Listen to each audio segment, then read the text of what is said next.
welcome to the continuation of the Cine-Files journey through the world of romance. My name is Steve Morris. I'm a filmmaker and directing instructor in Los Angeles, California. Hello, everyone. My name is John Rocha, a writer, producer, and host, and voiceover artist in San Diego, California. It's funny. I like all the movies that are in our list that we picked, but none of them move me. None of them are quite as powerful for me as this one, which is we are re-releasing part 1 and 2 of Remains of the Day. Yeah, this one is one that has always stuck with me since the first time I saw it, Steve, because of the wonderful performances from Anthony Hopkins and Emma Thompson. And being an Anglophile myself, seeing this approach to this unrequited romance that is so powerful and so impacting when you witness it and watch it in the movie, that there's this sense of tragedy behind it. And what great love story. It doesn't have like a little bit of tragedy attached to it in some way, shape, or form. And to see it here in such an interesting way, in such a powerful way, I thought it was incredible to witness and to discuss on the show. And it's funny, our first Valentine's Day film was Punch Drunk Love. And I was just suddenly going, that has got to be as far away from Remains of the Day as you could possibly get. Like, Punch Drunk Love is all about a person who cannot control their emotions. Right. Remains of the Day is all about a person with way too much control over their emotions. They can't let their emotions out. You know, you kind of wish that Adam Sandler could give Anthony Hopkins a little nudge forward. Like, no, you actually can express some of these feelings. Oh, I think quite a few people tried to give him a nudge forward, including Emma Thompson in the movie, but he was not budging, you know. And this is what I love about the film, is him realizing by the end how this approach to the world had damaged him, and that if at least finally realizing it turns him into a better person for however long he has left on the planet. Well, and that's what's so profound about this movie is all the things that aren't said. You know, Yeah. it's all of the looks, it's all of the tiny, tiny little details, it's all of the restraint, and it's also living through the vision of this not so reliable narrator, you know? Yeah. Yeah. And love isn't always ending up together in the end, right? And I think this is a great choice for us in our week of movies that we're doing to honor Valentine's Day, because it's a different approach to this idea of love and what it can do to people, and all of that is also a part of love. You know, people think it's only just this beautiful feeling. It's also what this feeling can do to you and how it can affect you, and I think that's important just to have as a part of our Valentine's Day tribute. And just to reinforce that, how many people out here listening don't have this story of their unrequited love? Yeah. You know, Yeah, I think we all do. I think we all had that. And so without further ado, we're going back to the manor houses of England for Remains of the Day. I'm afraid you can't talk to me like this, Miss Kenton. I'm afraid I must, Mr. Stevens. I'm giving you serious advice. Whatever your father once was, he no longer has the same ability or strength. I thank you for your advice, Miss Kenton. Now, perhaps you'll allow me to go about my business. Oh, I never meant to keep you from your business, Mr. Stevens. Thank you.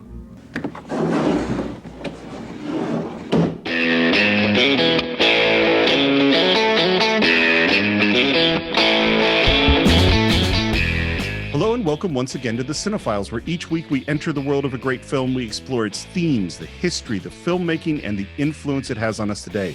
My name is Steve Morris. I am a filmmaker and directing instructor in Los Angeles, California. Hello, everyone. My name is John Rocha. I'm a writer, producer, and host here in Los Angeles, voiceover artist and CEO of the Outlaw Nation, and lover of British movies that deal with an upstairs, downstairs kind of approach. So I'm very excited that we're getting into this movie, Steve. I know you wouldn't think that a son of immigrants from a South American country would find some kind of massive connection with these kinds of British people from the 1900s and beyond. But for whatever reason, these movies just are absolutely my language, man. And the movie we are talking about today is Remains of the Day, and we are discussing it because it is a Patreon pick. John R. Merlino has requested we discuss Remains of the Day. And rather than us telling you why we think this is an interesting movie for the Cine-Files, let's hear his reasons. Hi, John and Steve. This is John in Staten Island, New York. For years, I have listened to you discuss your own relationship struggles and career regrets and how difficult it is to recognize and pass on life's lessons. It's what I enjoy most about your show. When The Remains of the Day premiered in 1993, I was a college student who adored this movie and pledged to never be so devoted to work and blind to the events and people around me as Mr. Stevens. But now, decades later, being fortunate enough to be a father and husband, I sympathize with a man still fooling himself who finds out too late that he could have done things differently. Christopher Reeve gives a scene-stealing performance, daring the viewer to reach through the screen and throttle Hopkins out of his self-imposed slumber. Let's try and help him one more time. Thanks, guys. Wow. Powerful words from John. It's good to see that this film still touches people nowadays, because this is one that could get lost, but there are some people who still love this film, me included. So I'm very happy that John does, and he suggested it for us to talk about on the show. Do you remember how you first came to Remains of the Day? Oh, yeah. I couldn't wait to see this one. I mean, this is Hopkins at the height of Hopkins mania. This is Emma Thompson coming off of Henry V, coming off a couple other films that I'd seen her in, British films, Peter's Friends, I think, which was the one of Branagh's films. And I really like that movie. I haven't seen it forever, but I really like Peter's Friends. It's a cute little movie. And also Dead Again. People forget about Dead Again, which was after Henry V as well. But either way, I was so excited about this. Plus, I have as Steve knows, and as the many of you listening know, I am an Anglophile. I love British things. And like, this was the first thing I had seen that had some semblance of the old 70s, I think 70s show Upstairs, Downstairs. So I was so into seeing this, and I couldn't wait to go see it. And yes, I will admit it fully, there was a bit of snobbery on my part because I didn't have any friends who wanted to go see this movie with me at the time, and I felt a bit above them that I could appreciate a film like this. And it was everything I could have wanted and more. I think I went back 3 more times to see it, and even revisiting it again for our podcast, I was so incredibly happy to watch this film and enjoy, if you can say that word, the relationships and the, I don't know, and the subtlety that is going on here in this film, the very powerful subtlety going on in the film. First of all, just in my opinion, you were superior to all those other people that didn't want to go to see. That seems obvious to me. I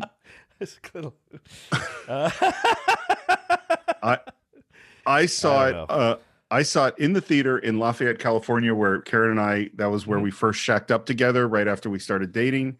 And so I saw it there. I remember just sobbing in the theater when I saw it. And in particular, there's this one scene that I've never forgotten. I think I've only seen it once or twice since then. I hadn't seen it in a really long time.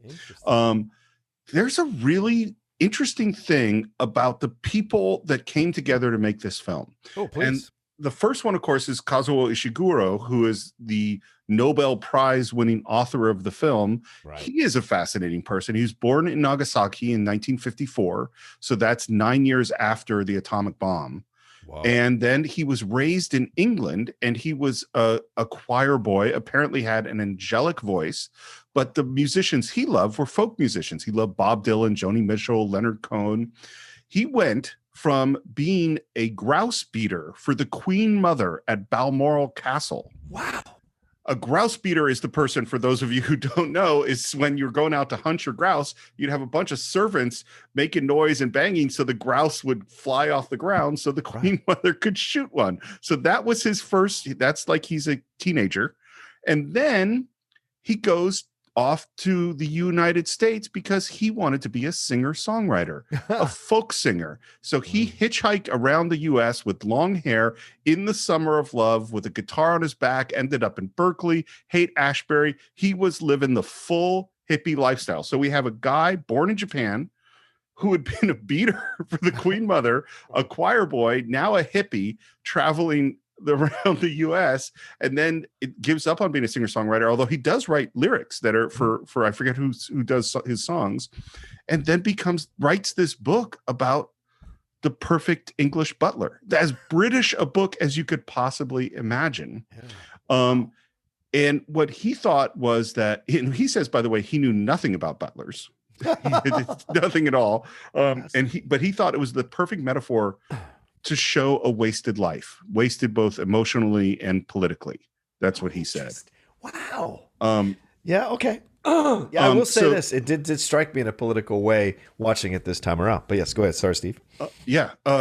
James Ivory read the book, loved it, tried to get the rights, couldn't get the rights. Columbia had already bought it, and they had hired Harold Pinter to write the script, one of the great playwrights of all time. Yeah. And they brought on Mike Nichols to direct. So Mike Nichols is going to direct the Harold Pinter script. Originally, it was going to be Jeremy Irons and Meryl Streep.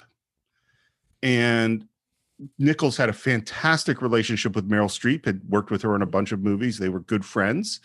And then the decision is made. He's in the middle of doing Wolf, and he just doesn't have the time. And so then they call up Merchant Ivory and say, "Hey, are you guys interested in?" And James Ivory's like, "Yeah, this is what I want. I want to do when the book came out."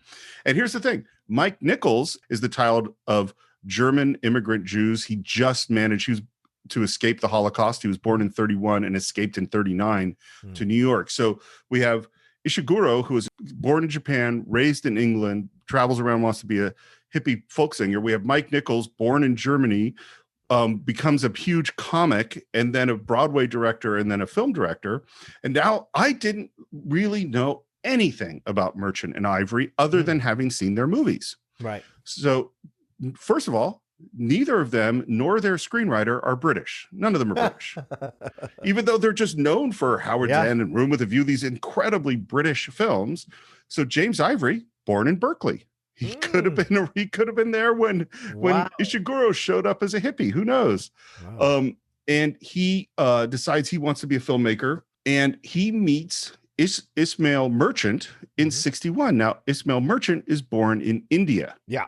He saw one of James Ivory's documentaries. They say, "Hey, you want to make a film with me?" And they start making films. Ivory had never made a theatrical film, a drama.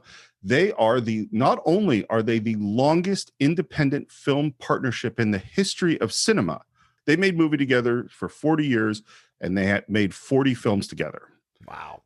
But because I didn't know anything about them, and I can't believe I didn't know that.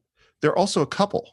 Oh, I didn't know that. I knew Ismail was Indian. I didn't know James Ivory wasn't born in Britain, but I did not know they were a couple either. Wow. Okay. They were in a relationship from the time they met until Merchant's death in 2005. That's incredible.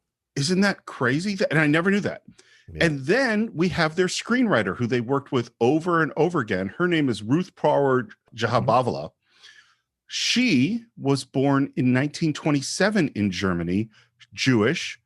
Dad was arrested by the Nazis for being a communist. She was there for Kristallnacht, and she fled Germany the same year Mike Nichols did in 1939. She fled to England. She lived through the Blitz. Her dad committed suicide, and she married an Indian man, Cyrus Jahabavala, which is a name I obviously can't say, and she moved to India to become a novelist, and she wrote novels in Hindi. She won the Booker Prize, and she met Merchant in 1963.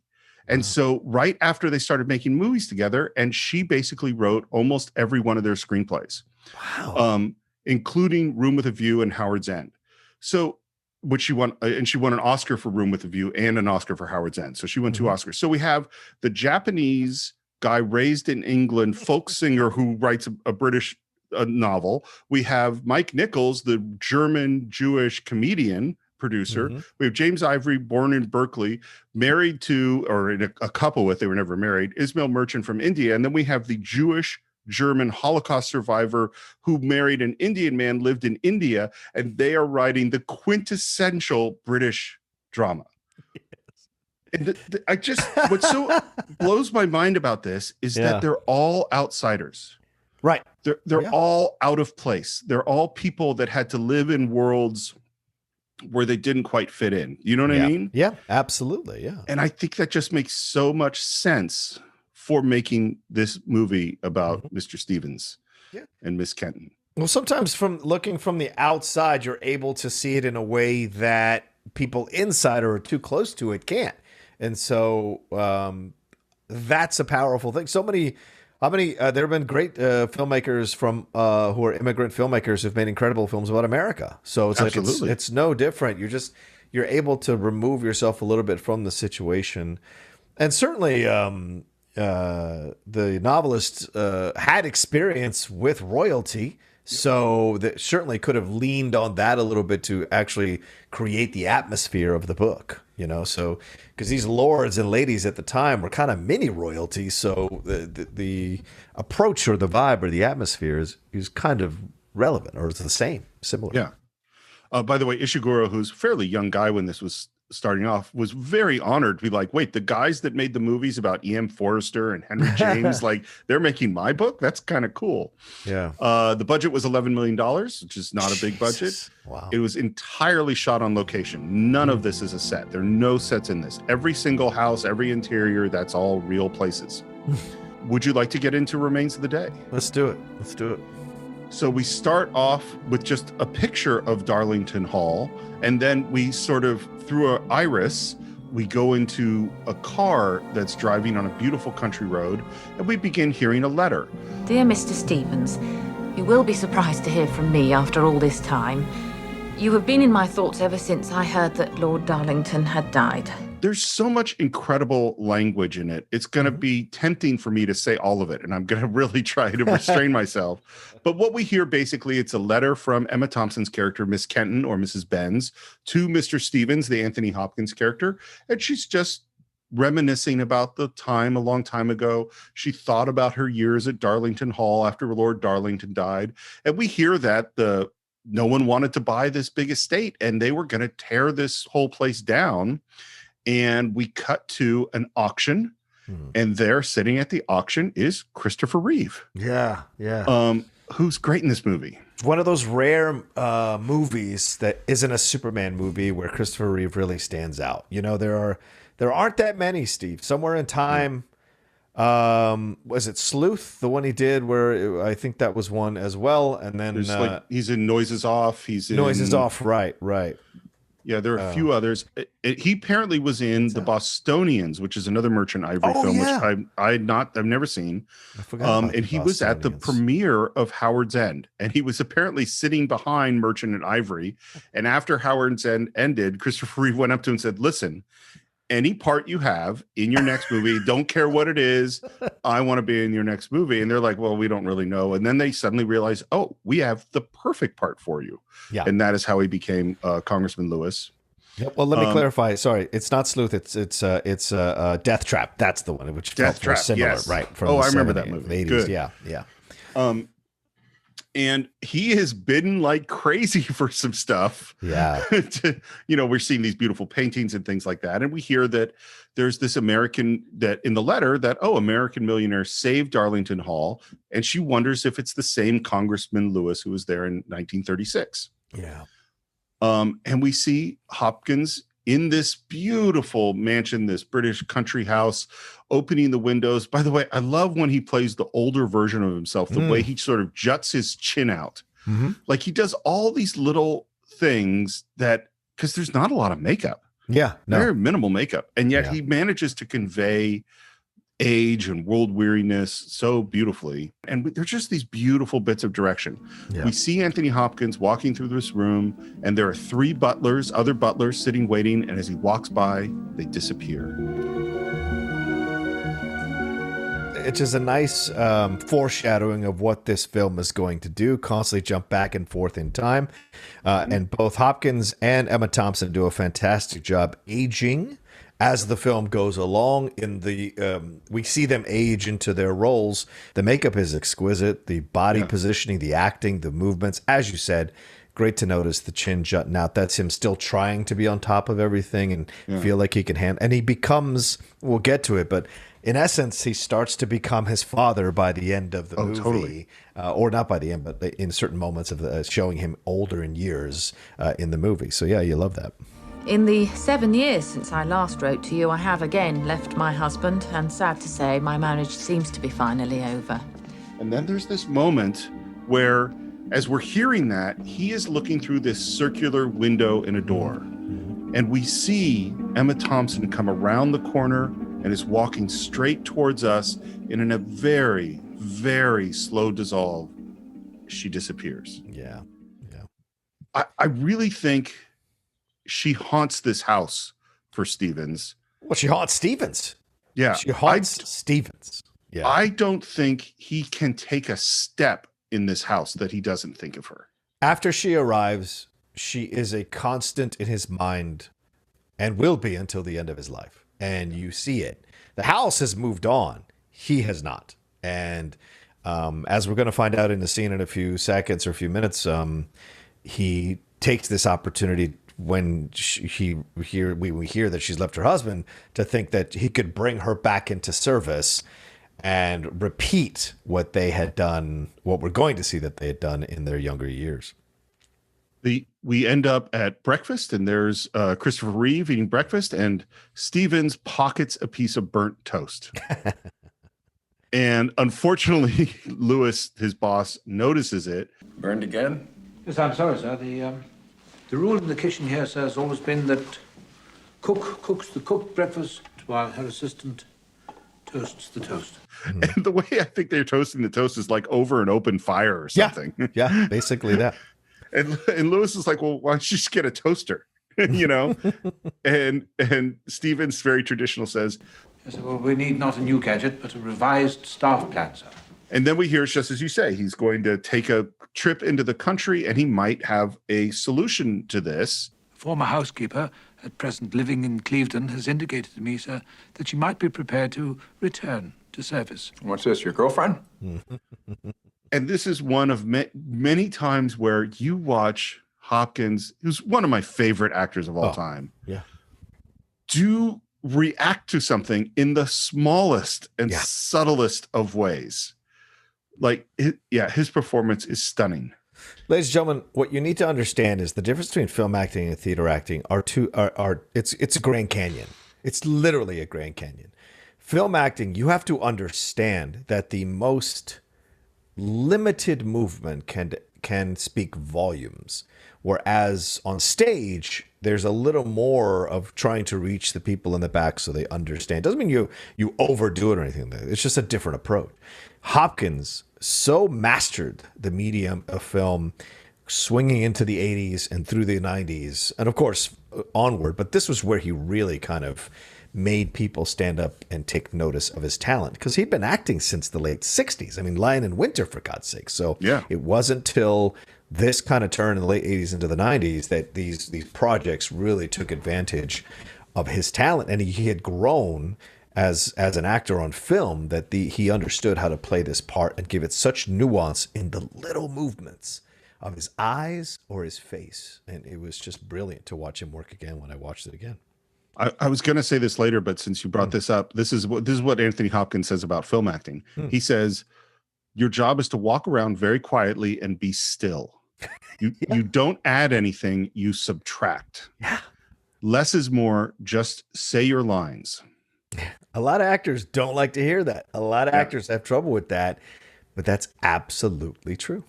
Absolutely. Well, I think there's styles of acting because, like, that's certainly not how Al Pacino is acting in, Scent of a Woman or in, Scarface or something. Yeah. Like, that's not, there are performances that aren't like that.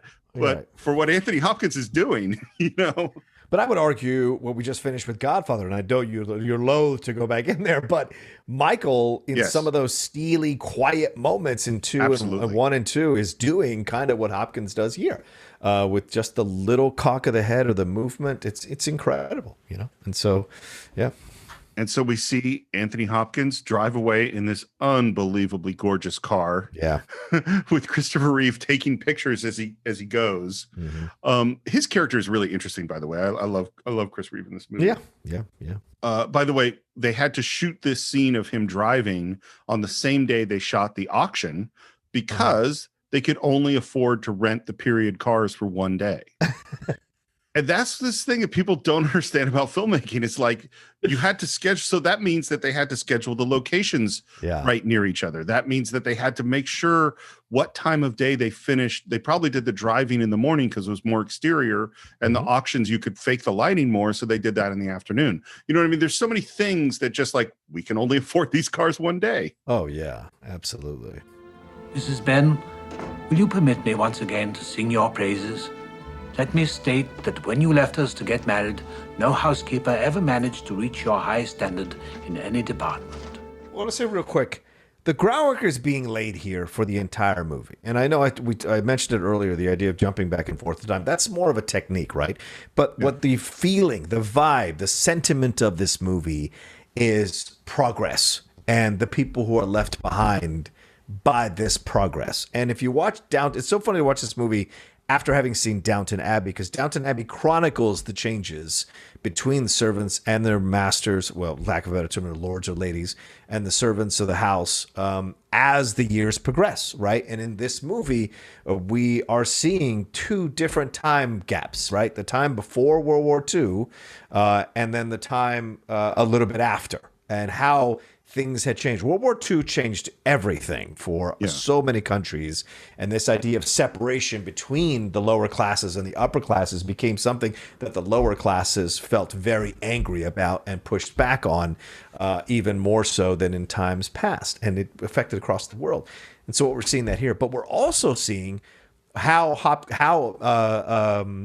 Mrs. Stevens communicates with Miss Kenton, how Miss Kenton communicates with Mr. Stevens. Subtly, between the lines, underneath everything I'm saying is my love for you, yet I can't express it in an overt way. And this is what we're going to see as the pattern throughout the whole movie and the tragedy of the whole movie, even from the beginning. You know? That's one of the weird things that I was thinking about as we're going to approach doing this episode, is that we could explain everything that happens and say all the lines and you wouldn't understand what this movie was, because almost nothing that is important is ever said. Nope. You know, Nope. It's all in subtext. Yeah.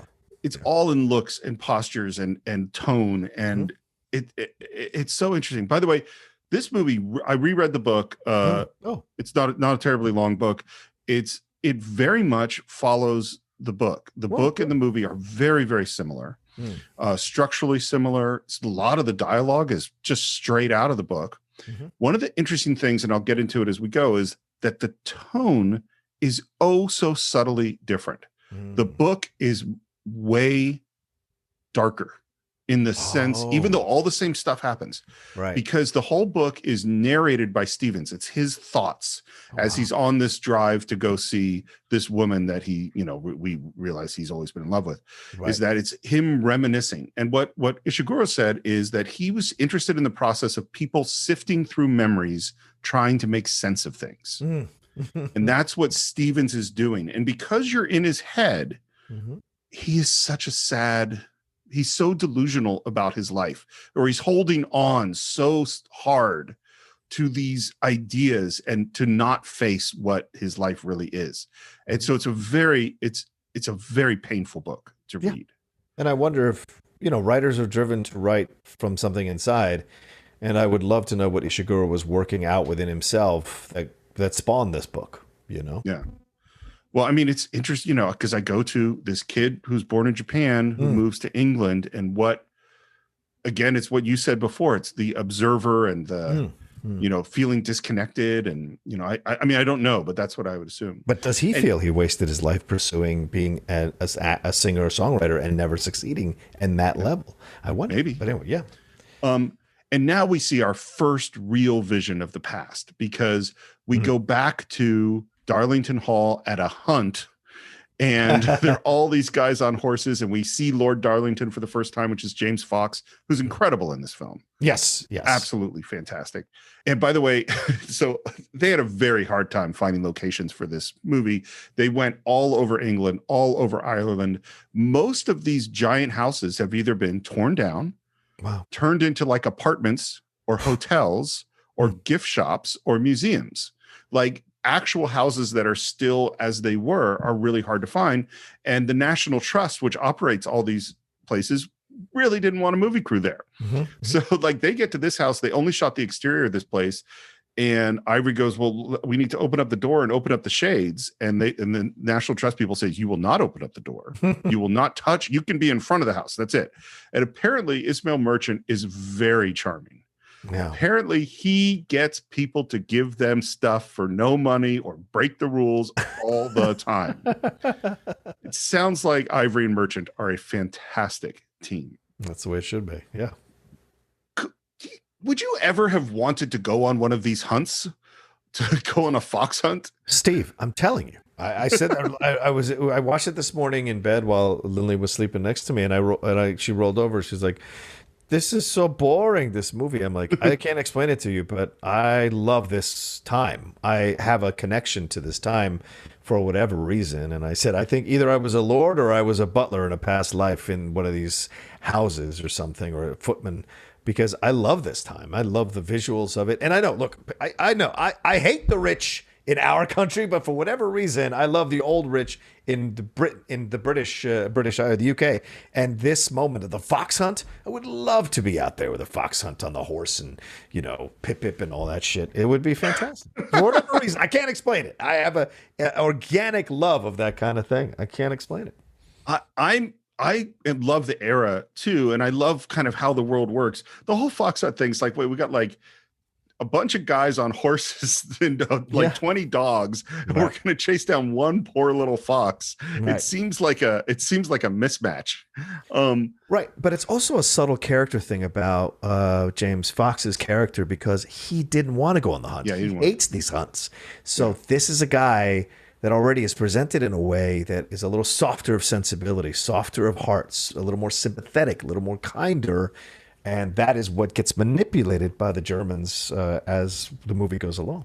Well, it's so the delusionalness of the ruling class, or their inability to see certain elements of reality. Right. Because I think you're exactly right about him. He is a very gentle person. He is his motivations are all compassion. And he does a bunch of stuff that's not good. Right. And I love you just see this sea of servants with, drinks and things that they're handing out. And there's even this moment where we have Anthony Hopkins' character holding a drink to a guy on a horse, just who's completely ignoring him. I love that. Because, and that's fine. That is as it should be. His job is to hold the drink. It doesn't matter whether or not they take it. It's a great job by Ivory to shoot that little moment, yeah. And then we hear in Stephen's letter that he fears he can remember when she first showed up, and he fears he must have been a little unwelcoming.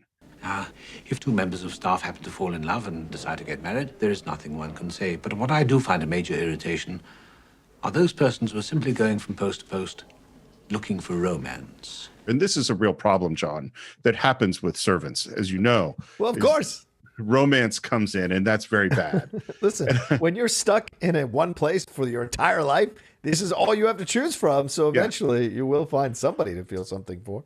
Well, what's so funny is this is what the whole movie's about, is the subjugating of self to the profession. Good point. And so in my mind, like when I did The Assistants, there were 2 marriages that came out of that production. Two people who met on the set who fell in love and got married. That's awesome. Like that just makes me feel great as the director. Like, oh, I'm so glad that happened for you.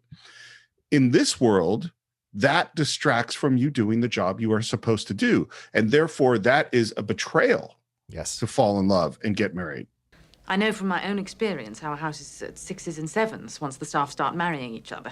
Emma Thompson is so good in this movie, and her nervousness in this scene and her trying to show that she's on his side is great.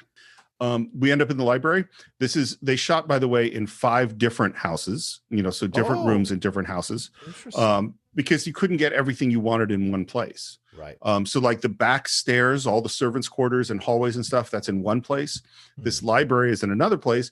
This was the one room that the literal lord who owns this house said they could not shoot in. They was like, this is my private library. You can shoot in the other rooms. You can't shoot here. And Ismail Merchant convinced him to let them shoot there.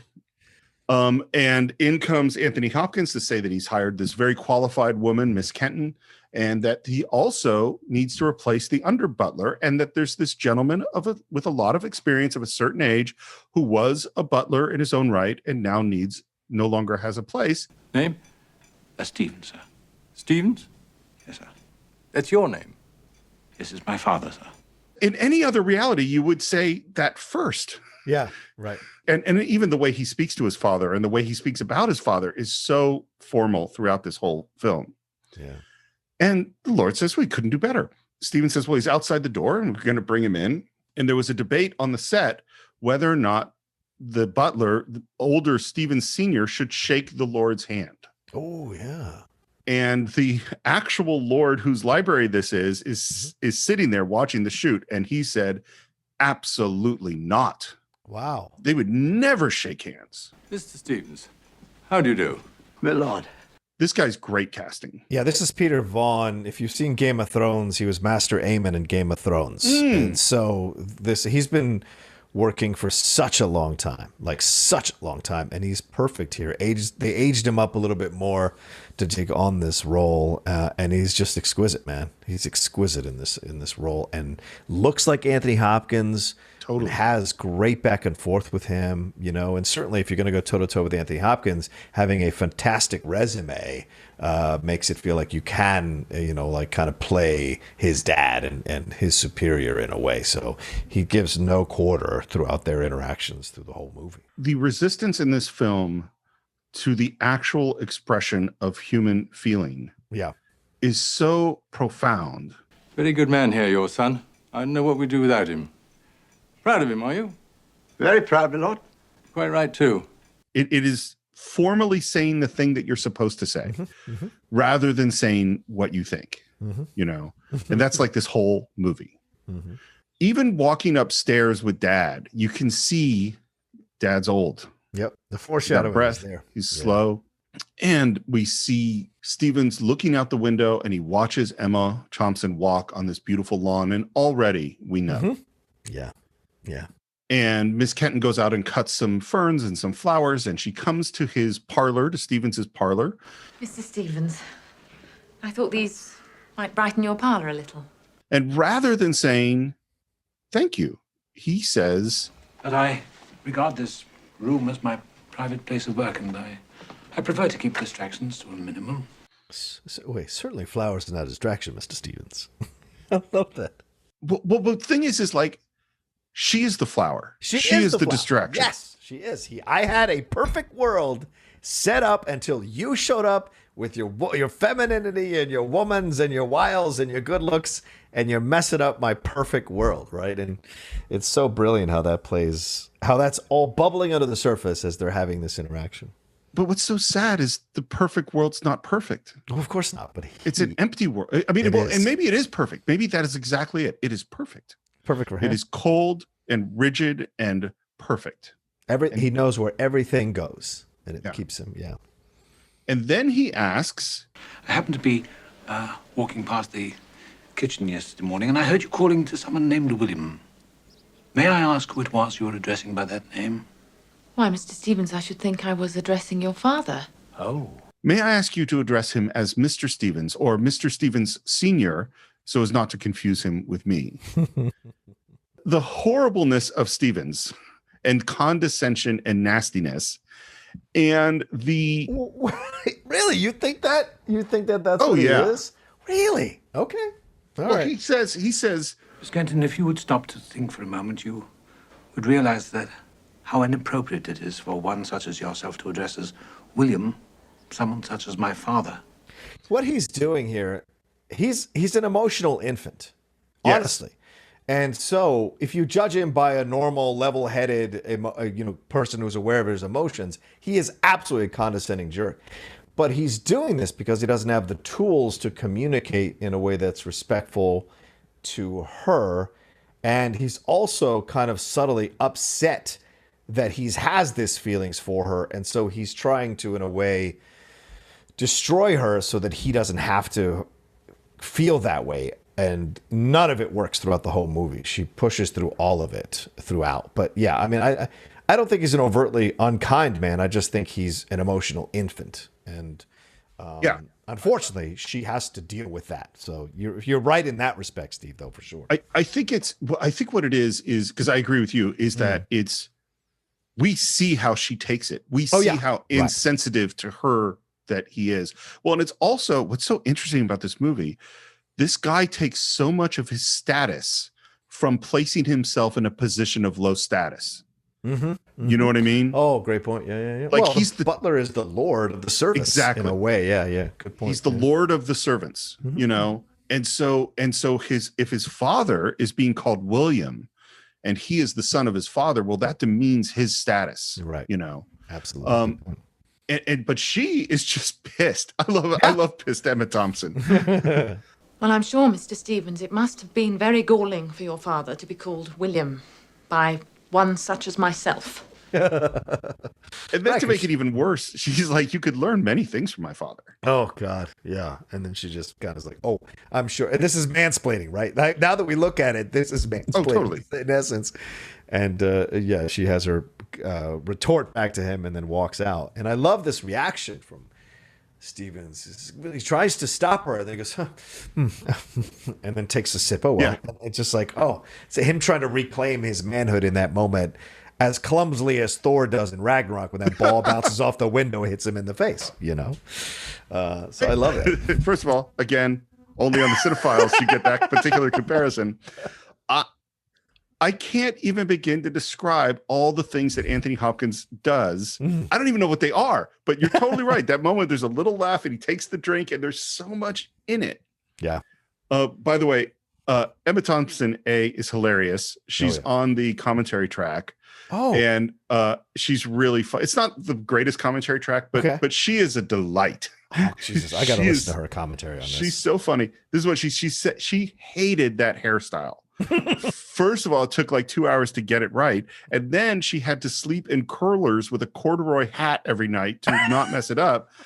And she described herself with that hair as the least sexy object on the set. And she says that hairstyle destroyed her sex life for 3 months.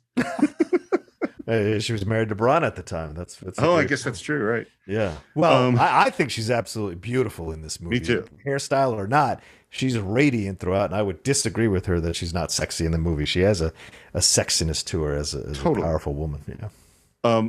Every little glimpse of how this house works is fascinating to me because it's ridiculous. You know? And we're at the servants' table with Stevens at the head, and there we have under butler who is the up and coming under butler, Ben Chaplin. Ben Chaplin, a young Ben Chaplin. Yeah. I'd like to be a butler, to be called Mr. and not Charlie, and sit in my own pantry by my own fire, smoking my cigar. And we talk about what makes a great butler. And without hesitation, Mr. Stevens Sr. says dignity. And then he tells this story. There was this English butler in India. One day, he goes in the dining room, and what's he see under the table? A tiger. He goes straight to the drawing room. Excuse me, my lord. And whispering so as not to upset the ladies. I'm very sorry. There appears to be a tiger in the dining room. Perhaps his lordship will permit use of the 12 boars. And they hear 3 shots, which in India is very common. And then the butler comes back to refresh the teapots. He says, cool as a cucumber. Dinner will be served at the usual time, my lord. And I'm pleased to say there will be no discernible traces left of the recent occurrence by that time. And everyone laughs at the story. This story is directly from the book. It's exactly from the book. I think this story is the heart of the entire movie. Okay. Explain. The butler who has to face the tiger. Yeah. But does it without any emotional response and without any inconvenience to the Lord. That is the height of this profession. That is the goal. Great point, man. And I think we're going to see him deal with his versions of the tiger under the table multiple times in this movie. I think this is also a window into their relationship as father and son. He's a terrible father, by the way, to have created a son that is so emotionally repressed. Such an emotional infant. And then to have that deathbed confession later on, what a terrible mental fuck you as well. But like this moment, he probably is, when he was younger, like Stevens commanding the table. And the fact that now that he's older and Stevens, he can be a little impish, he can be a little rogue and tell this story out of turn in the situation because he's taking a little bit of license with his son. He knows his son, he's not going to reprimand him in front of all these other people. And so it's a fascinating window into their relationship, and it'll keep happening as they have their interactions and as Stevens Sr. deteriorates. One of the interesting things about him, by the way, is his accent, which is that he doesn't have the high-class, sophisticated accent that Stevens has. Yeah. He's a lower-class accent. And there's some stuff in the book about that what was expected of a butler had changed, you know, in the last 30 years. Stevens, he sounds like, which ends up affecting things later on, he sounds like the upper crust. Yes. That's how he speaks. Later on, Dad is sweeping the stairs. He's obviously tired or doesn't feel well. He disappears through a hidden door. There are a lot of hidden doors in these places. And then here comes Miss Kenton, and she sees the broom and the dustbin, and she picks it up, and you can see she's starting to put it away. Yeah. And then she thinks, and then she puts it back down where she found it. Yeah. Now, she knows who left it there. Yes, of course she does. But that's not what she says next, because she goes to find Anthony Hopkins and says, Mr. Stevens, Yes? if you are searching for your dustpan, it is outside on the landing. My dustpan? Your dustpan. now, she knows that he didn't leave it. She knows who did leave it because she is trying to give him a hint. Yeah. And she's also still pissed about that other conversation where he kind of put her underneath Dad Yeah, in terms of butler. status. You Yeah. could learn something from him. He's sort of a superior person.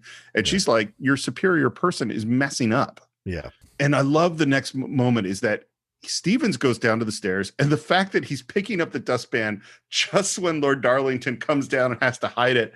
There's some very funny things in this movie. Well, he runs up those stairs because he knows it's his shame that he's trying to make sure it doesn't get found out. Yeah. Can you imagine if like leaving a thing in a place was a cause for shame, like professional failure, you know? Yeah. Well, if you leave a top secret file out, you know, in intelligence, you do get in trouble for that. That's but that's not a dustpan. Maybe in this situation it might be, but yeah, you're right. It makes sense, of course. For some reason, I was just reminded of the fact that Yo-Yo Ma once accidentally left his $3 million Stradivarius cello in a taxi. Oh my god! Oh my god! Which he got back. It was no problem. That's good. But can you imagine that moment? Oh, I once left a set of Bose headphones years ago in an Uber, and it never came back to me, and I was just despondent because of how expensive those are. Yeah. I was just for months I was despondent at how absent-minded I was. But no, this is also what we're going to see from Miss Kenton, that she is just as manipulative or just as, you know, as Mr. Stevens is. They both have their way of playing around each other or, you know, using certain moments to kind of go at each other in a way. And it's fascinating, you know, and once again, I don't think it's from a negative place. It's more a matter of trying to exist in this world and function in this world and navigate it as best as she can. Well, I think they are both to some degree in a struggle for dominance, you know. Sure. That Stevens is trying to take the superior position to her, Right. and she doesn't, and she continues to defend her position. Yeah. And that is why he's attracted to her. Right. Nobody else stands up to Stevens except the people that have complete dominance over him. That's why I think the last moment of the film is the entire relationship. But anyway, we'll go forward. There's a fancy dinner with some fancy lord types, and we're hearing that there's something going on with a Frenchman named DuPont, and there's you know whether or not he's anti-German sentiment, and we're trying to set up some kind of conference. And as this is going on and we're discussing these big affairs of state, Mr. Stevens Sr. is serving, and as he pours a drink, he leans over Lord Darlington, and we cut to an extreme close-up of a nose with a drop of sweat that drips. Yeah. That's nasty. It is nasty. And who is also at the table, but a very young Hugh Grant. Yes. Cardinal, playing Cardinal. Yeah. And this is 1 year before Four Weddings and a Funeral. There's so many great young British actors in this movie and British actors overall that I, going back to see them as young people now, it's kind of funny. I just don't see how we can associate ourselves now with the Germans, with the Nazi Party. They have actually torn up and trampled on every single treaty and seem to be a worse threat than ever to the whole of Europe, not to mention their brutal dictatorship at home. And we hear just something about the Jews at the end of the scene. Yeah. One thing that is different in the book is it takes place over a much longer space of time. Oh. So it actually starts in the 20s or early 20s, fairly soon after the Treaty of Versailles. And whereas this actually, we're already in the 30s when it starts. And then here comes Miss Kenton because she's found another issue. She says, Mr. Stevens, was it your lordship's wish that and they use a word which is a derogatory word, but they don't mean it that way. Mr. Stevens, was it his lordship's wish that the Chinaman from the cabinet room should be exchanged with the one outside the door? Chinaman? And she wants him to come out and look and see that this thing is in the wrong place. Right. Now, does he already know that it's probably in the wrong place? That she's correct? Yes. Does but he know why it's in the wrong place? Yes. I just think he doesn't want to surrender, as you said, the dominance. He doesn't want to surrender ground to her. Well, and to actually see it would need to admit the fact that his father is not up to this job. Yep. I will look into the matter in due course, Miss Kenton. You think it might be a fantasy? A fantasy on my part, due to my inexperience? I'm busy in this room.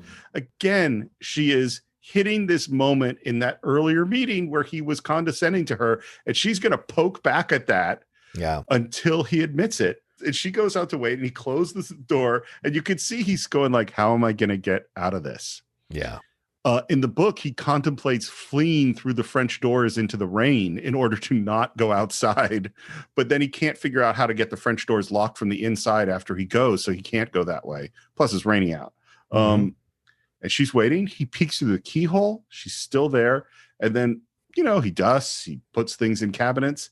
Yeah. And then he just tries to go right past her without looking. Yeah. Look at it. Is that or is it not the wrong Chinaman? Miss Kenton, I'm very busy, and I'm surprised that you have nothing better to do than stand around all day. I love the moment where she's like, strongly says, turn around and look. And he says, I would ask you to keep your voice down. What would they think if they heard us shouting at the top of our lungs? Yeah. They're not shouting.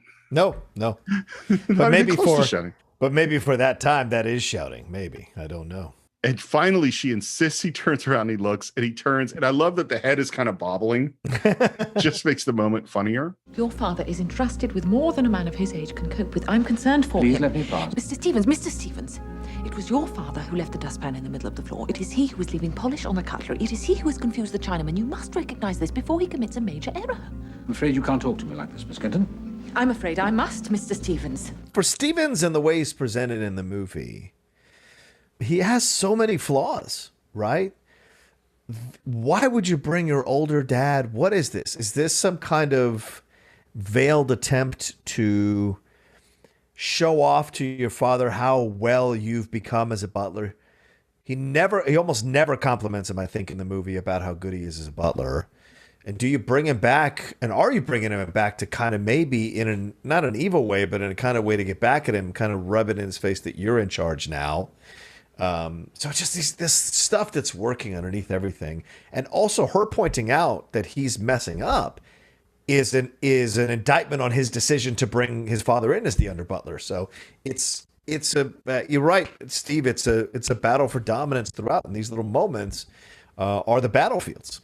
Ironic considering he doesn't want to get into any discussion about battles or politics or whatever, right, or world wars. But on this level, he will engage.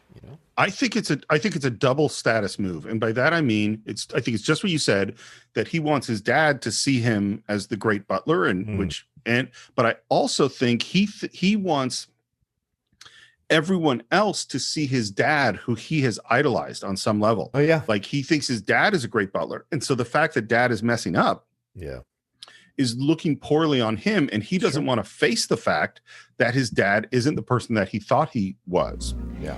Whatever your father once was, he no longer has the same ability or strength. No, thank you for your advice, Miss Kenton. Now, perhaps you will allow me to go about my business. Oh, I never meant to keep you from your business, Mr. Stevens. Thank you. And then he goes out through another secret door hidden in a bookshelf. What's so crazy about the secret doors, which I didn't understand before, is that that's how to get to all the secret servant passages. So that because the servants aren't supposed to be seen walking through the regular halls of the house. Yep. So they have ways to disappear, walk to the next room, come out through another secret door, do their thing, go disappear again. There's a meeting in the garden. Again, we're talking about the arrival of DuPont, and we hear about Congressman Lewis, which we know is Christopher Reeve is coming. And they make some jokes about his fortune. Apparently he's rich. And this is this thing, I forget what movie we were talking about it recently, where for the aristocrats, for the upper class, people who actually made money in trades were really looked down upon. Yes, new money versus old money, right. Well, and it's also people who worked for their money instead of inherited their money. That to me is just it is the opposite of how it should be. It's like, it's the opposite how we view it in America for sure. Yeah. We respect people who work for their money, and we denigrate those who have everything handed to them because of their last name or their wealth. Yeah. Well, and this is again, it's a theme in this movie because we're going to get into this idea of the amateurs. Yes. These are people who believe they have the right to rule the world because of the position that they were born into, not because of accomplishing anything on their own. And they might be wonderful, accomplished people, but they could just be rich lords who were born into a situation. We saw it in Chariots of Fire. Remember when he's like, I bring the future with me. When Abrams is going against John Gielgud and Lindsay Anderson, yours are the archaic rules of the prep schoolyard, and I bring the future with me. There's the difference, yeah. There's a lot to say on this as we get to it. And while they're having this conversation, we see Dad with a tray making his way towards them. And you just know that something bad is going to happen. And he trips on these pavers. He falls. He hits his head. And they all rush out to him. And what's so messed up and sad is what is the first thing he does when he looks up into the Lord's face? He apologizes to the Lord straight up. Yeah. And what does Stevens do when he comes out? He apologizes. Like, this man is injured, and they are apologizing for his injury interfering with the Lord's perfect afternoon. Yeah. And Fox is very, once again, kind and genteel and speaks to him, puts the blanket over him, says, please, it's okay. Don't worry about it, blah, blah, blah. So, but it leads to the conversation later. So, yeah. Well, exactly. Like he is a gentleman on he does do the right things in certain ways. And he also, we'll get into it because there's some very interesting stuff coming on. And just as you say, it's later on, we're back in the library. And at first he says the right things. I hope your dad's doing better. And then he says, none of us wish to see anything of that sort ever happen again, do we? And it could happen anywhere, at any time. By the way, James Fox is so good at playing awkward. He's not quite at Hugh Grant level of playing awkward. Who is like maybe the greatest awkward genius I could think of. Sure. But his way of like, I want to say this thing. I know it's I'm trying to be delicate about it. And the thing is, by the way, he is right. Dad should not be doing these jobs. Yeah. Just Emma Thompson was right. That he shouldn't be doing these jobs.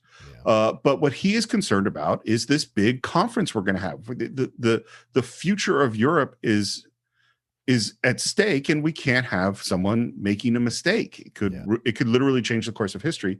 And then we hear what his motivation is, which Lord Darlington says, I had a German friend. We fought on opposite sides of the war, and we always said when this wretched business is over, we'd sit down together. But the Treaty of Versailles made a liar of me. And this is true. The Treaty of Versailles had incredibly harsh terms for the Germans. They had to pay back all the debt of basically all the Allied forces.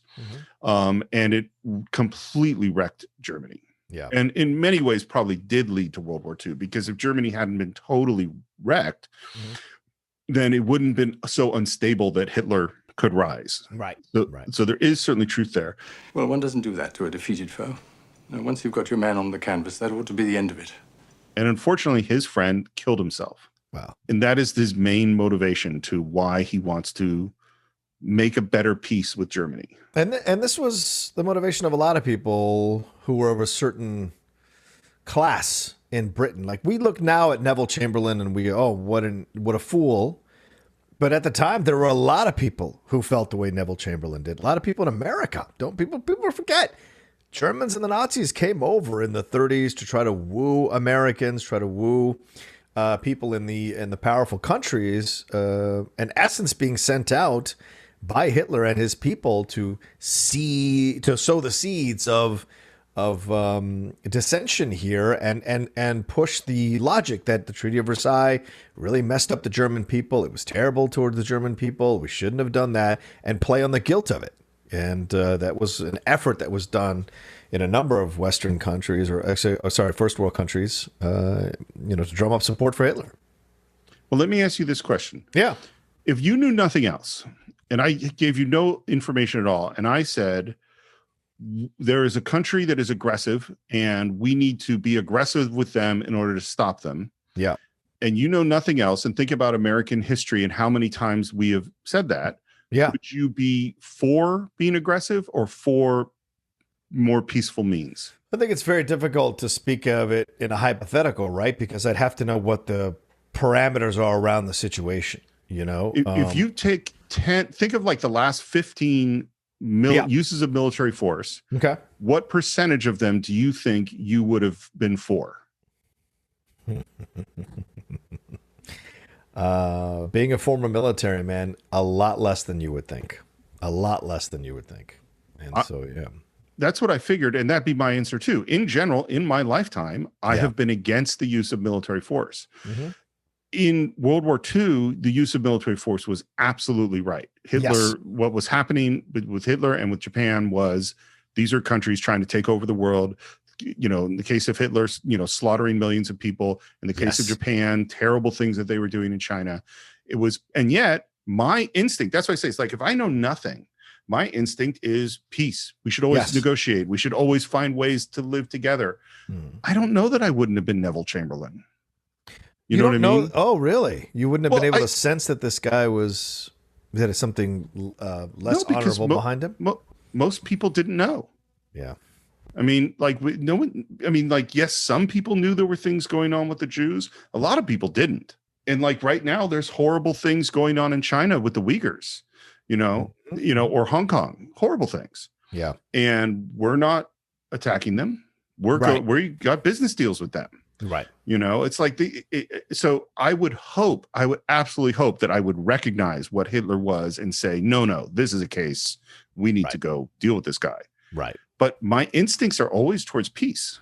Mm-hmm. That's more who I am. Fair.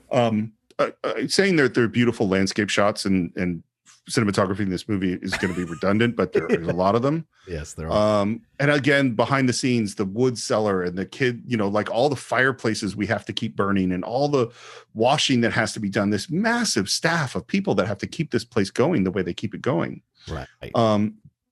And then we go to find Dad, who is sitting awake in his room. I might have known you'd be up and ready for the day. I've been up for 2 hours. This scene is so brusque and uncomfortable. Mm-hmm. Because he doesn't, and by the way, in the book, it's much worse. Oh, really? Much worse. Because Stevens is just, he calls him, I was wondering if my father would consider this. It's such a formal, he never talks to him like a person. Yeah. And his father never talks to Stevens like a person. I've come to talk to you about something. We'll talk then. I haven't got all morning. They have this totally formal relationship, and basically he's telling him that he no longer is going to be serving at table. I've waited at table every day for the last 54 years. Because this is his identity, just as much as it's his son's. Yeah. And rather than react to that emotional admission, there's a pause. Again, we watch Anthony Hopkins acting just in silence. Yeah. And then he says, here's a revised list of your duties. Look, I fell because of those paving stones. They're crooked.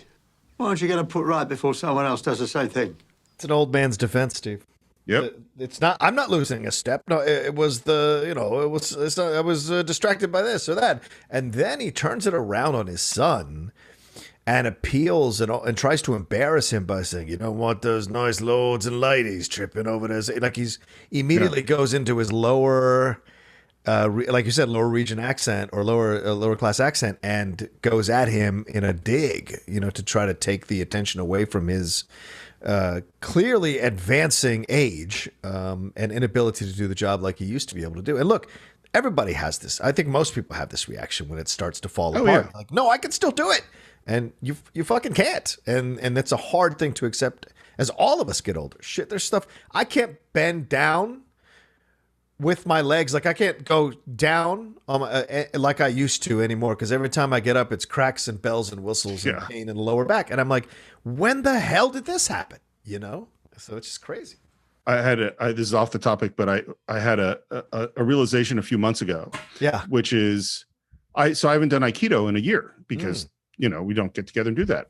Right. I've also had basically no back pain in a year. And very little knee pain. Wow. And I've gone, I don't think I'm going to be doing Aikido, because Aikido's all falls and rolls. Yeah. Yeah. Dude. It's like I could teach and I could do some of it. I'm trying to negotiate in my head, like, because walking around in really bad back pain, it sucks. Yeah. Yeah. I've heard you talk about it, bro. I know. I hear you, but that's the truth, right? It's one of the fears I have. I'm going to go back into lifting weights very soon. And one of the fears I have is I'll be back in joint pain and knee issues and what have you. But, it's the exchange is feeling stronger. So, yeah, it's tough. I know. Emma Thompson's standing out at the window, and she looks out and sees Mr. Stevens Sr. out where he fell, and she calls Stevens over. Mr. Stevens? And together they look out the window, and of course this is the poster. This is the image of the poster. Yes. Yeah, which is great. And what they see is a man practicing walking across those pavers. Yeah. It's such a sad image. It is.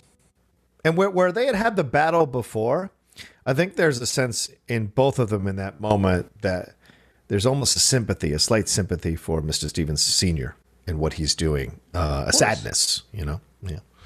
And then we cut to a cart and some mops, and he's explaining, Lord, like, it's so weird. Like, these are my mops. These are me brushes. And he's digging at him. He's digging at him too. Yeah. Oh God. And then he just takes off and starts doing stuff. Now we get to the prep for the big conference. Stevens makes a big speech about history is going to be made here. And we see these great sort of superimpositions of the work that's being done. By the way, the second unit director who filmed all this montage is Ismail Merchant. He shot all this stuff. That's cool. And we see mahogany being shined, and we see beds being made, and we see dead birds and bottles of wine, and a car pulls up, and there's Christopher Reeve. Yes. And then Stephen goes to see Lord Darlington, and first he informs him that Congressman Lewis has arrived early. And then we get into a conversation about his godson, which of course is the Hugh Grant character, Cardinal. Mm-hmm. And he says, I feel very responsible for the boy. His father was my closest friend. And now that he's gone, I feel a place of a father for the boy. And we hear that he's getting engaged. Stevens, I realize this is a somewhat irregular thing to ask you to do. I should be very glad to be of any assistance, my lord. You are familiar, I take it, with the facts of life? My lord? The facts of life, Stevens. Birds, bees. I mean, you are familiar, aren't you? I'm afraid I don't quite follow you, sir. Such a great. By the way, Dad is in the Cardinal's dad. He's alive. He's not dead in the book. And he passed the buck to Lord Darlington. Said, well, you're his godfather. Why don't you have the birds and the bees talk with him? Jesus Christ. So it's a double pass in the book. Here it's only a single one. And he says, well, let me put my cards on the table, Stevens. I'm so frightfully busy with this conference. Of course, you're very busy too. But someone has to tell him. In a way, it would be easier for you. And the way James Fox kind of does this is so, yes, as caring as he is of Stevens, there are certain moments where he takes advantage of the relationship with Stevens. And this is one of those moments, right? Because it's a funny scene when you understand what the hell he's asking him to do, but it's also kind of tragic too, that he is put upon to do this by the Lord because the Lord doesn't want to do it. And later, when he is being asked his opinions about political affairs by those men in the room, Lord Darlington doesn't stop them. And they're essentially making fun of him. And it's terrible. So there are moments where Darlington is not as civil or nice or compassionate or kind as you think he is. I 100% agree. I think it's that, it's the terribleness that comes with privilege. He doesn't know what he's doing is because he walks in a bubble of I'm a great man, and yes, he deep down knows that what asking your butler to say the facts of life to your godson is messed up, and he knows it's messed up, and it is totally out of cowardice. He is too scared and awkward to do this, so he just passes the buck. And watching again Hopkins sort of take this in, and he doesn't resist, because his job, again, there's a tiger under the table. His job is just to deal with it. Right. Yep. Good point. 3 shots. Yep. And we go out to the garden and he startles Hugh Grant. Oh, God, Stevens. It's a really funny scene. Yes. This scene is exquisite because like Hugh Grant he's caught smoking and they're having this back. And Hugh has so much respect for him. You can tell as the characters that they're playing. And Stevens is talking all around what you see him stumbling to try to have this conversation. He's trying. How can a guy who cannot tell you his actual feelings about anything going to have a legitimate discussion about the birds and bees with a man who's probably already had multiple sexual encounters? It is absolutely funny. But once again, it's this disconnect between the older generation and the younger generation, right? And James Fox's character, Lord Darlington, believes that this conversation needs to be had before Cardinal is engaged, which is ridiculous. Absolutely ridiculous. Yeah, because Hugh Grant is not young. He's not 11. He's an adult. Yeah. A couple things about this. I love just the language that is used, all the stuff of, But I do have something to convey to you rather urgently, sir, and if I may be permitted, I'll come straight to the point. Perhaps you will have noticed this morning, sir, the ducks and the geese by the pond. Ducks and geese. No, I don't think so, Stevens. It's just all so funny. And the other thing, here's another question for you. Yeah. Is Stevens a virgin? Yeah, 1,000%. He's a virgin. 1,000% he's the virgin. Yes. I think so too. Yeah. So he actually doesn't know the facts of life. You know what I mean? Yeah. Right. So who is he to explain it to Hugh Grant? That's a great point. Yeah, absolutely. I love Hugh Grant just can't help being funny at this era in his career. I'm more of a fish man myself. Fish, sir? Yes, I know all about fish. Fresh water and salt. Well, all living creatures would be relevant to our discussion, sir. Do you take that in any way other than the way it's intended? Do you take that in any other way other than what's it's intended? Because, you can play it a certain way, fish, salt. So, like, the women I have sex with and the women I marry, like the difference between the two. I don't know if you take it that way or not. Never occurred to me. But saltier fish versus more freshwater fish. I'm just saying it's maybe different. I don't know. That seems like a lot. I will call Kazuo Ishiguro up. Yeah, please do. Ask him if that was symbolic. And of course, what ends the conversation is that we hear that Dupont, the French representative, has shown up, and he has problems with his feet. Yes. And while he's trying to get some warm water and salt, Christopher Reeve, Congressman Lewis, is trying to talk to him because he thinks this conference is going in the wrong direction. And what we've heard is that Dupont is sort of the anti-German person. That's what we've heard. And Lewis is trying to talk to him. More people arrive. There are more servants bringing in trunks. We're at the beginning of this conference, and Stevens, of course, is serving. And they are saying, look, it's in our interest to have a strong Germany. We've been trying to keep Germany weak. And you could see Christopher Reeve is very suspicious of this. Like an American, fidgeting around in his chair, wants to give his opinion. Yeah. Juxtaposed to Stevens, who won't say a word about anything. Here's Christopher Reeve, who's kind of the anti-Stevens, who wants to, tell you what he feels about it overall. Again, Dupont needs to soak his feet again. Again, Lewis is trying to talk to him. You and I are going to have to do some pretty fast maneuvering back there if we want to restrain the Germans. So we know that Lewis, and from him, the U.S., is concerned about Nazis and concerned about rising military in Germany. Yeah. And Stevens, of course, is overhearing some of this discussion. Yeah. And as this is going on, Stevens gets called that his father has taken ill. And so he goes and finds his father, and this is exactly as it's described in the book, at his cart, kneeling, almost frozen. slumped over. Yeah. And Hopkins, I know I'm just going to keep saying how amazing he is in this film. And he has to peel his fingers off of the cart to get him to let go. Such a symbolic moment, don't you think, Steve? Like absolutely. These people at this time, certainly Stevens' father, were essentially conditioned to work until they died, and they held that job. And a lot of people still do, Steve, in our world. I mean, my father was going to keep working for another 2 years before he got cancer. Like he was determined. You know, my mom just recently retired from cutting hair at 75 years old. Wow. It's just that holding on because the work in essence becomes your meaning. And the generations now are pushing back against that, changing that in some way. But for a lot of the working class, the job is meaning, you know, and so you have to essentially pry their cold, dead hands off the job before they're willing to leave. You know, I would say, yeah, I 100% agree with you, and I think it's beyond meaning; it's identity. It is. Yeah. This is who I am. You know, it's funny. It's a conversation Karen and I have had, and I remember having this conversation with Karen's dad.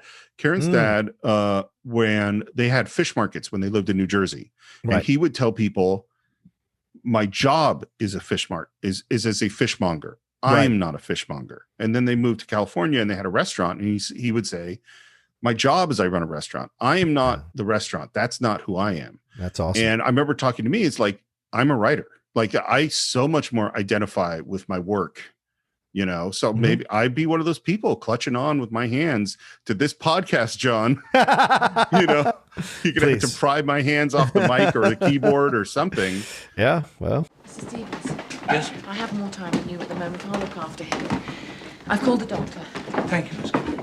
It's so interesting watching this very combative relationship, but how much genuine care she has for him. Yeah. And the doctor says that he's not good and that if he deteriorates, let me know.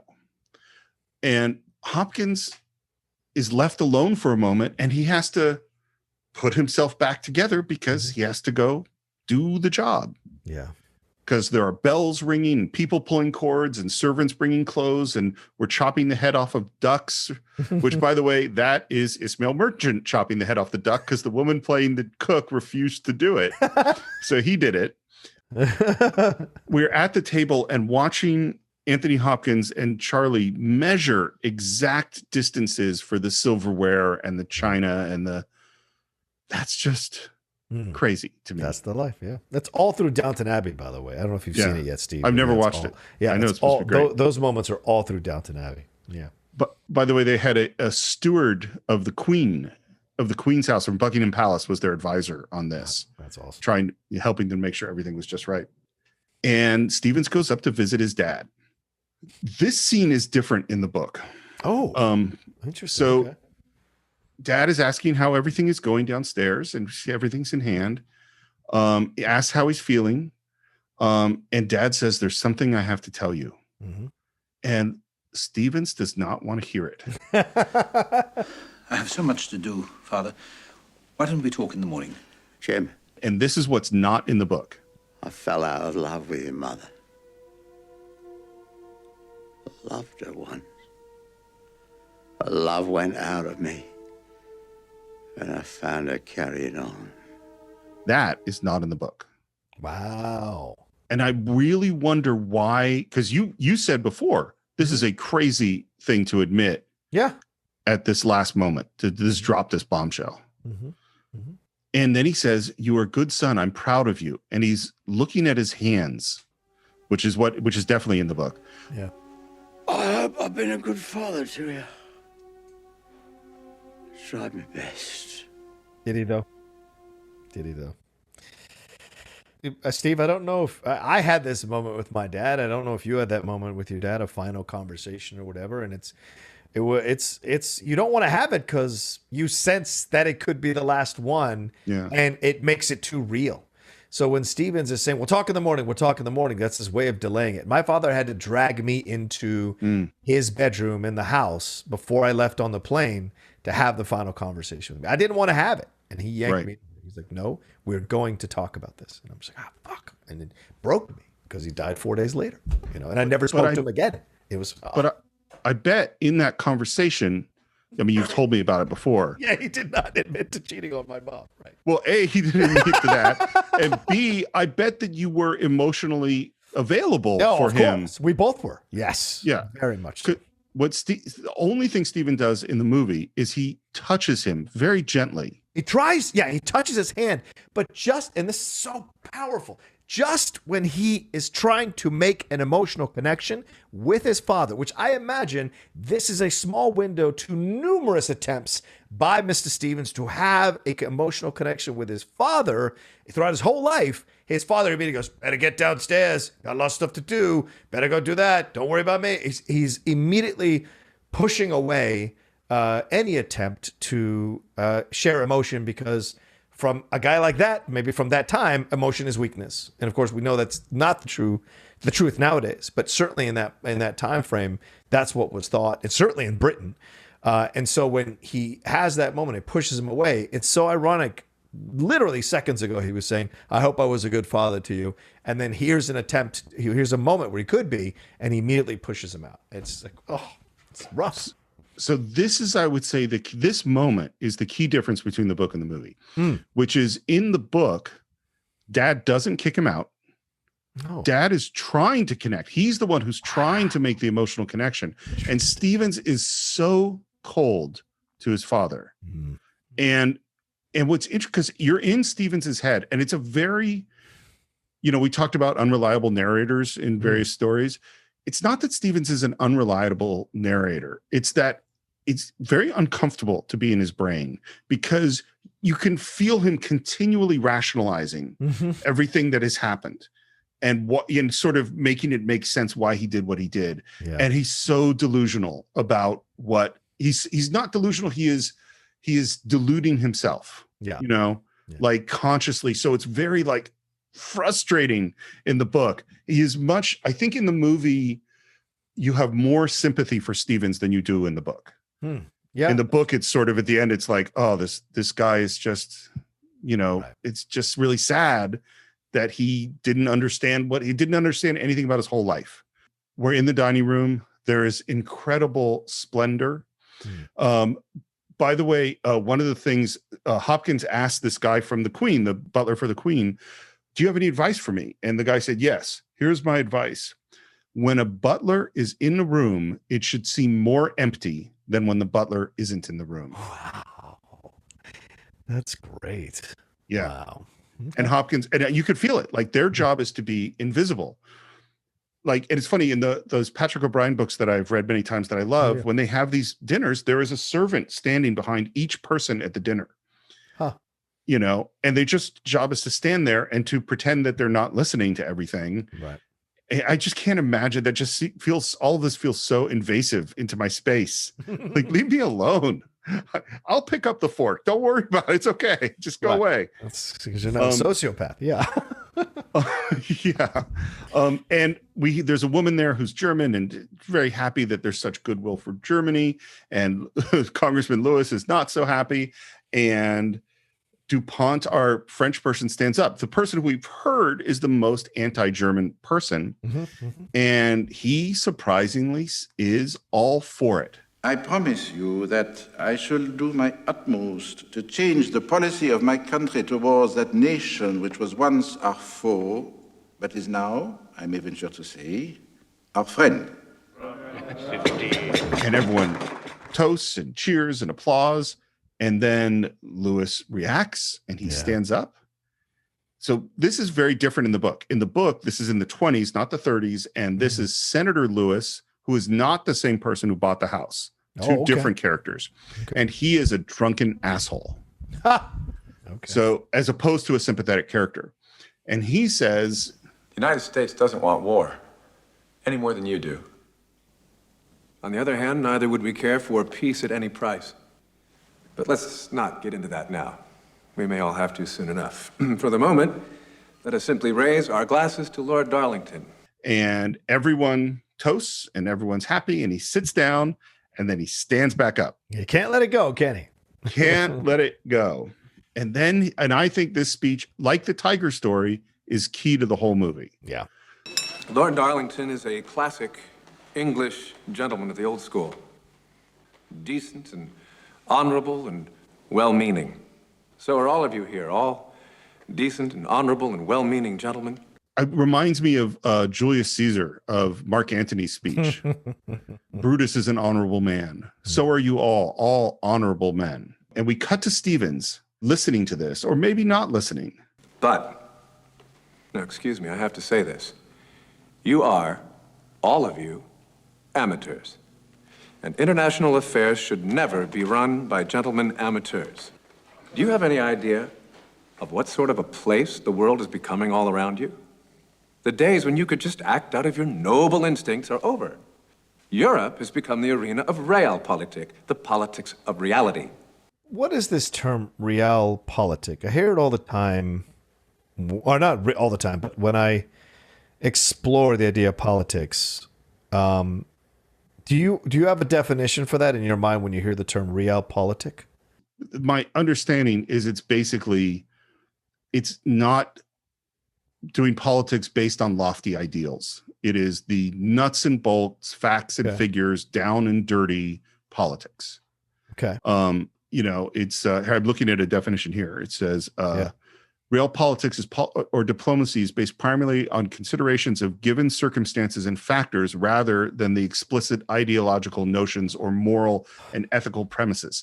In this respect, it shares aspects of its philosophical approach with those of realism and pragmatism. Yeah, Britannica has this realpolitik suggests a pragmatic, no-nonsense view and a disregard for ethical consideration. So is he saying that real is what Hitler is doing, realpolitik? No care for ethics. To them, it's about survival. To him, it's about he wants to control the world. Or is he saying that I come from the actual nuts and bolts politics and I know what Hitler's doing and the way we need to deal with Hitler is not the way you guys want to do it, with this idea that he is going to play by the rules, and I sense that that's where he's coming from. Yeah.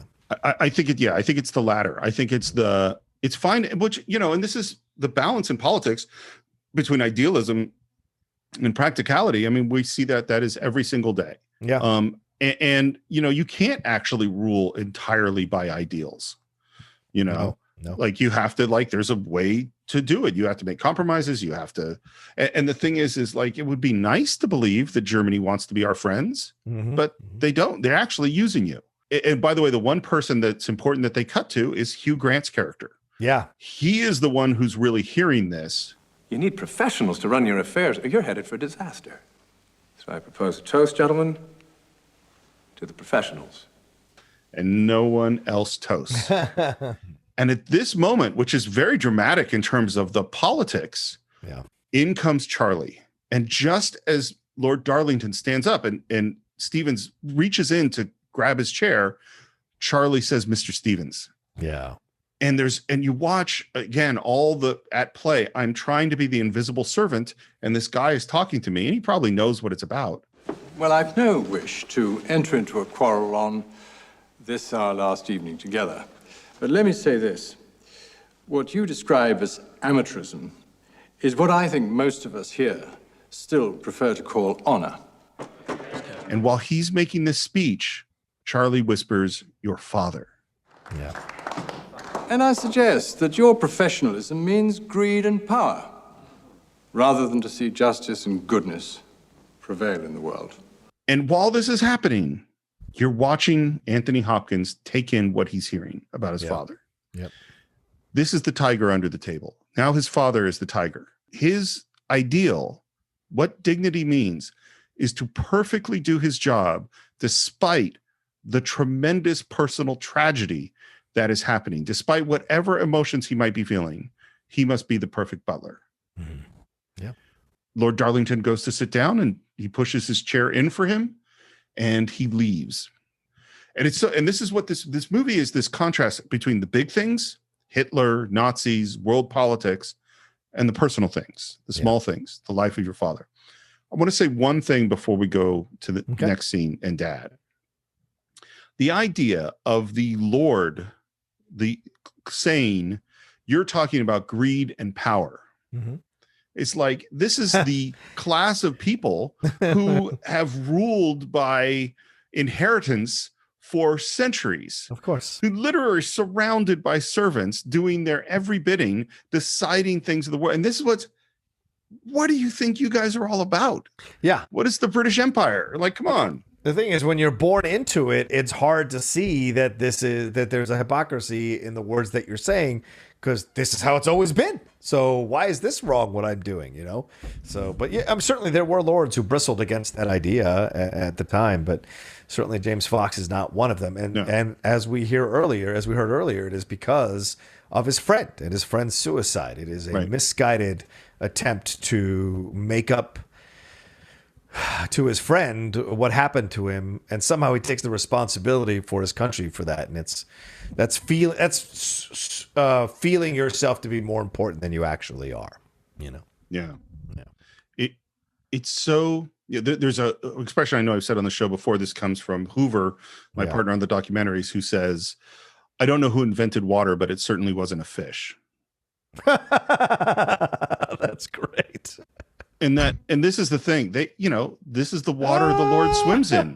He swims in a world of power and privilege, and everyone kowtowing to him all the time. That's his, and that everything that he says must be the right thing. It must be the important thing, because, and this is the difference with Lewis and professional politics, I think, is that it's not because of what he has done or what his skills are. It's because of who he was born to be. Mr. Stevens, I'm very sorry. Your father passed away 4 minutes ago. Oh, I see. No emotional reaction. Will you come up and see him? Well, I'm very busy at the moment, Miss Kenton. In a little while, perhaps. And then I just think this is an amazing line. Will you permit me to close his eyes? I would be most grateful, Miss Kenton. Thank you. Do you think that she knew that he wouldn't go up to see his father? It's a good question. I imagine she probably suspected it was a possibility. It's a busy night. It's an important night. She has had enough exposure to him to understand that he's an emotionally repressed person, or at least maybe conceive of the concept that he's emotional. I don't know how well people were aware of that back then, but certainly to conceive of it, maybe. But no, I don't think she expected him to go up, to be honest with you. Not until later. I don't think she did either. And he says, that would be most grateful. Thank you. And she starts to go. And then he stops her and says, Miss Kenton, my father would wish me to carry on with my work. I can't let him down. First of all, do you think that's true? Do you think his father would have wanted him to carry on with the work? I think he believes that. I do. I think so. Yeah. Yes. Yeah. Is it right or not? I don't know, but I think he believes that. But then remember earlier in the scene, he said, there's a lot of people waiting on you. Go down there. So maybe. I kind of think he might have, because his father's the guy who told the tiger story. Right. And his father doesn't want everybody to make a fuss about him either. That's right. Yeah, that's right too.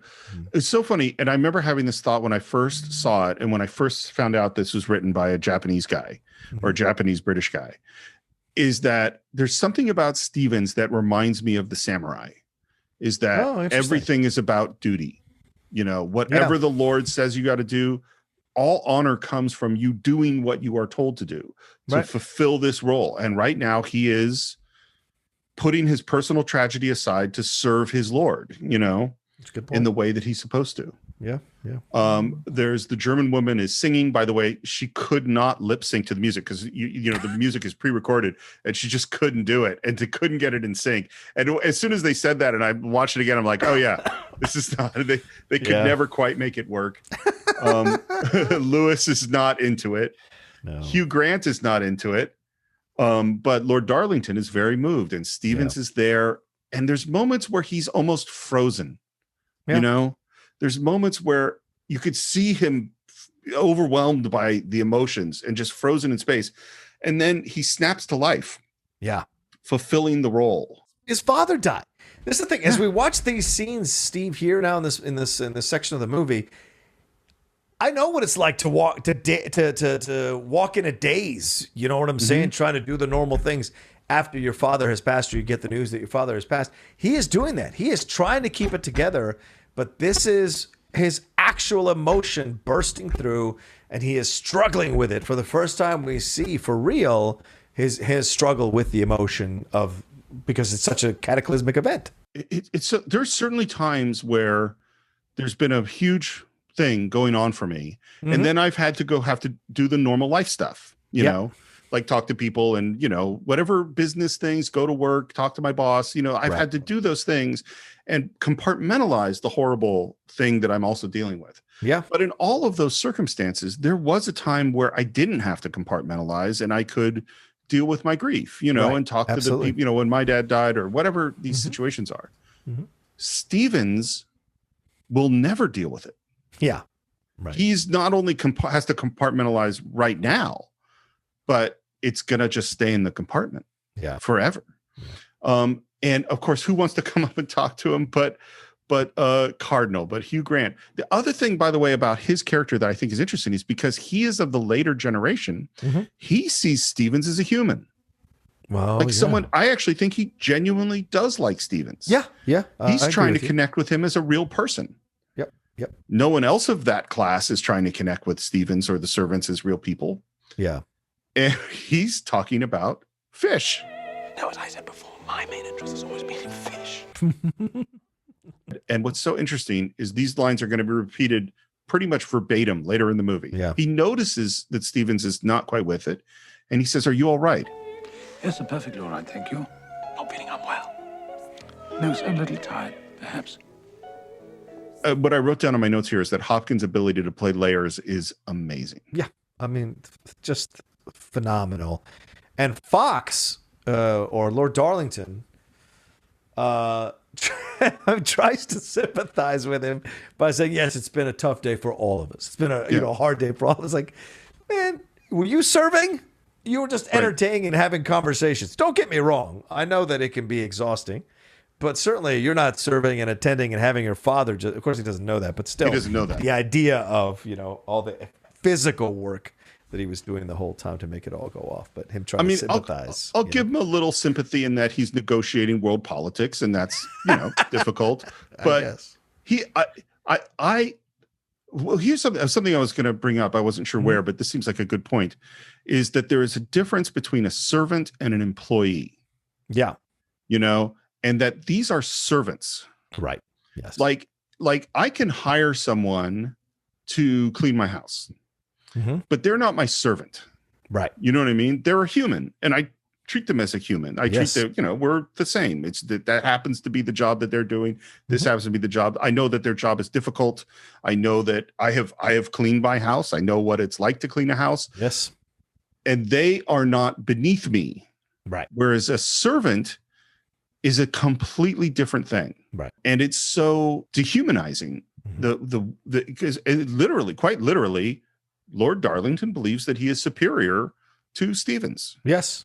Yes. And Stevens believes that Lord Darlington is superior to him. Yep.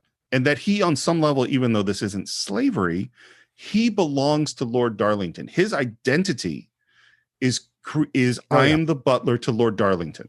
Yep. As opposed to, this is my job. 1,000%. 1,000%. And by the way, the conversation with Darlington is all, you know, it's another, again, word for word that comes up later. All right, Stevens? Yes, perfectly, my lord. You were coming down with a cold or something? Yes, it's been a long day. Stevens now later talking to the doctor, who says he's suffered a stroke and it wouldn't have been much pain. And he says, "Thank you for telling me." And Stevens touches his dad's face with the back of his hand. Yeah, yeah. I think that's significant too, because it's a very distant way of touching. Yes, it is. But also, he's checking it for himself. You know, I had that moment where I made them pull out my father's body from the morgue so I could see him when we went, when I flew in that night. And they don't normally do that, but I would not be told no. And I had to see it for myself. And so in that moment, he is experiencing seeing his father's, this body that had so much life in it up until this moment for him. His touching, you're right, it's a bit distant, but he also keeps his hand above his face to see if maybe some breath is coming out of his father's mouth or nose. So it's not real to him until he touches it and sees it for himself. And so it's a subtle moment. As you said, Hopkins is so brilliant here with these little moments that can indicate something more going on here. So it's him processing the reality of the loss of his father. Yeah. Well, and in the next moment, he looks at his hands, which is exactly what his dad was doing right before he. And to me, that's something about like, these are the hands that I do my job with. Mm-hmm. You know what I mean? Right. By the way, I don't know if I'll put this in, but I saw we had a viewing of My Dad's Body too, which I'm not in those. I don't like those things so much. Yeah. But those are rough. So here's what happened. So they asked my mom, what clothes does he want to be buried in? And it's like, does he have a suit? And my mom thought about it and she's like, well, he has suits, but that's not really his identity. Like his identity, what he loved were Cal football and basketball games and the San Francisco Giants. And so she said, put him in, she gave them a Cal t-shirt, a Giants t-shirt and a Cal Hawaiian button-down shirt, like a short sleeve button-down shirt and a Giants baseball cap. So when I go to have the viewing, what she expected was that he would have the t-shirt underneath and then unbuttoned would be this sort of Hawaiian button-down shirt. Right. But they put it on the other way. So they put the Hawaiian button-down shirt on with a t-shirt over it. Yeah. And put the Giants baseball cap on. And it looks so stupid. And so we walked in and I just cracked up. I mean, because it's such a surreal, it's an emotional thing. And they had done this mistake. And we're sitting, because we're in this room with a body at the funeral home. And then the funeral director, there's papers to sign because you always have to sign a whole bunch of papers and documents. Yeah. And the guy dressed in black and very serious and somber says, we have these papers to sign and would you like to come to our office? And my uncle Russell, who's my dad's brother, very moved. And he was he was trying to say, I would like to stay here for a moment before we sign the papers, and then we'll go to the office. Right. But the funeral director heard that as I want to sign the papers in this room. Oh. So then he brought all this paperwork to the room and my dad's body is right next to us. God. And we're having to, with a baseball cap and the t-shirt and it took a while. It was like 25 minutes, to sign all the paperwork. They're like, do you want to pay for this thing or this thing? And we'll take credit cards and, whatever the whole thing was. Yeah. And I couldn't stop laughing. I mean, I was trying to keep it together. And of course it was because I was emotional and I was sad, but it just, sometimes, these situations could be so surreal. Yeah. When you go through them, it's fascinating to me. And again, I don't know if I'll put any of this in, but at least in my experience, there is a real connection between laughter and grief. Yeah. You tell the stories and you laugh, or at least in my experience, that's what it's been. Yeah. Anyway, that's how you deal with it. Yeah. Yeah. Oh yeah. After my father's wake, my 4 friends took me out to the TGI Fridays and we just sat around talking about stories of my dad, but also talking about stories, their remembrances of my father, of dealing with my father and talking to him and all of that. So, and the jokes and the weird things my dad would say, like the Beatles brought drugs to this country, like all these weird things that my dad, but you laugh about it because that's the way to process it. And it's also a way to honor the memory, to be honest with you, So, yeah. Well, and and maybe this is why I'm going to keep this whole thing in because none of this happens for Stevens. Right. None of this. Yeah. There's no processing. There's no stories about dad. There's no, we're just going to do our job. Yeah. There's no room for any of that. And even at this moment of in the room with his dead father and the doctor, he goes immediately back to duty to the French guy whose feet hurt and wants to see the doctor. Mm-hmm. Because, and I actually think in Stevens's mind, that French guy's feet is more important than his dead father. Mm. Yeah. I think. Yeah. I'll take you to him. If it's urgent. Yes, it is urgent. The gentleman is in pain.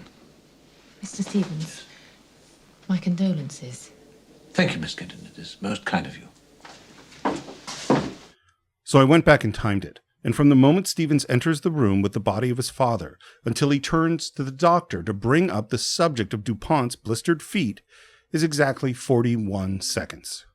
41 seconds is all the time he gives himself to mourn for his father before returning to his duty, because that is how Stevens defines himself. His father is the tiger in the dining room, and his death must not, under any circumstances, interfere with his lord's evening, because that is what gives the butler's life meaning. And as Stevens turns his back on his father's body, it's a good time for us to end part 1 of our exploration of the remains of the day. As always, we want to hear what you think of this incredible film. Just visit our Facebook page, do a search for the Cine-Files, or you can subscribe to the show on Apple Podcasts, Spotify, Stitcher, YouTube. Leave your comments on YouTube. We love hearing them. Please, please, please leave your reviews on Apple Podcasts. If you haven't done it already, it continues to be the best way for people to find our podcast. As always, you can buy or stream The Remains of the Day along with every other movie we've ever reviewed at cinefiles.net. You can support the show at patreon.com/the Cine-Files, and you can follow the show on Twitter at Cine_Files, on Instagram at the Cine-Files Podcast. You can follow me at SR Morris on Twitter, SR Morris1 on Instagram. Of course, John, you can find at the Rocha Says on Twitter and on Instagram. And of course, don't forget to follow John on his YouTube channel, where he has shows on everything from politics to wrestling to my favorite show, The Geek Buddies. There's amazing content there, and you don't want to miss it. So that's it for this week. We'll be back next Friday with part 2 of our exploration of Remains of the Day on the Cine-Files.